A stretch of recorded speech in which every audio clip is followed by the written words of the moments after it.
দিন শুট করার পরেও বাদ পড়লো সাবিলা নূর বরবাদ থেকে। ইয়েস, একদম ঠিক শুনেছেন। একটা টিভি চ্যানেলে অনেকগুলো পোস্টে দেখা যাচ্ছে যে একদিন শুট করার পরেও নাকি সাবিলা নূর বরবাদ থেকে মুক্তি পেয়েছে। বরবাদ থেকে তাকে বাতিল করা হয়েছে।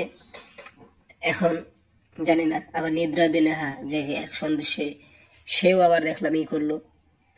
তো এই নিদ্রা দিনে পরবর্তীতে কোয়েল মল্লিককে এখানে নেওয়া হয়েছে 2 এপ্রিল। IMDb-তেও এটাই লেখা। এখন কতটুকু সত্য এটা তো জানা নাই যতক্ষণ পর্যন্ত করবে না। তবে আসল কথা হচ্ছে এই সাবিলা নূর কে বরবাদ থেকে তাণ্ডব থেকে বাদ দেওয়া হয়েছে।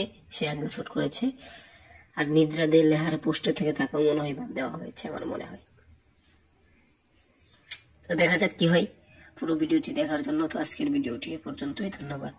Thank you.